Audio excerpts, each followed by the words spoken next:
Not all property is created equal.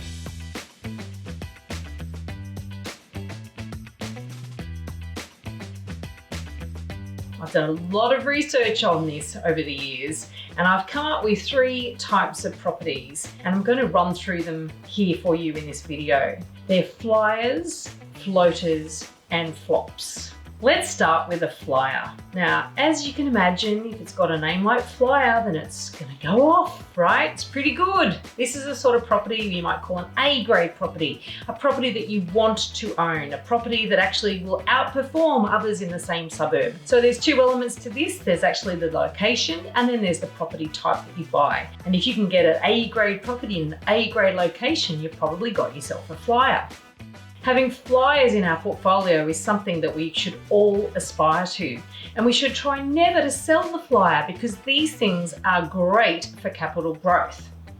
Now, of course, we recognise that flyers can be a drain on your cash flow, particularly in the early years of owning a property. But if you do sit down ever and work out the difference between getting higher yield or higher rent on a property versus higher capital growth, you will understand why I say you should try to get flyers in your portfolio. I'd rather have 1 flyer than 5 flops. Now, obviously, if you're going to invest in a flyer, you want to get advice from an accountant, mortgage broker, financial planner to make sure that you do manage that cash flow, because you don't want to get yourself in a situation where you're forced to sell it because you actually can't afford to keep it. But this is the holy grail, trying to find flyers.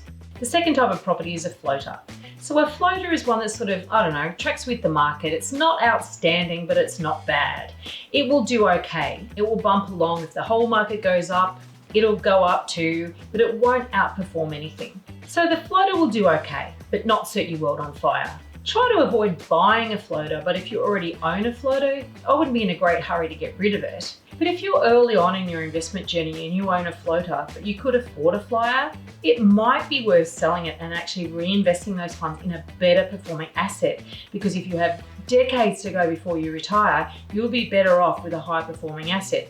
But there are a lot of aspects to consider before making that decision. When we're doing portfolio reviews, if somebody owns a floater, it's not a simple buy or hold. You really do need to investigate it further. But a floater could be in an A-grade location, it's just a B-grade property. Or it might be a B-grade location, but an A-grade property in that area. And when I talk about A and B, what I'm talking about is desirability. So an A-grade property in an A-grade area, i.e. a flyer, always has buyers that will be interested in buying that property regardless of what the market is doing. Whereas a floater, you might regard that as a B-grade property. You might get 1 or 2 buyers in a slower market, but it's never going to fly out the door in all conditions. And the third type is a flop. Now, it's a flop because it flops, right? It's not a good investment. It's not going to perform well. It might get a little bit of growth, you might get good yield on it, but over the long term, and property investment is a long-term strategy, it's not going to perform. And so there's opportunity cost. There's a whole bunch of reasons why really a flop should not be in your portfolio. It's really difficult for people to actually face up to having bought a flop because you have to admit that you made a mistake. And sometimes people are too scared to do the analysis to work out whether it really is a flop or not. But often people know deep down it hasn't been performing, or you've always got problems with the tenant, or a whole myriad of reasons. But put it this way, if you've got a flop, or I call a C-grade property, it might be the location is bad and the property is bad. It might be the location's okay, but the property is bad, or vice versa. At the end of the day, the longer you hold a flop, the worse off you are. It's all about opportunity cost. Often people, when they know that they own a flop, they think, you know what, I'm gonna wait until it makes me some money before I sell it. But the problem with that is that the longer you hold it, the longer your money could be working harder elsewhere, the more it's actually costing you.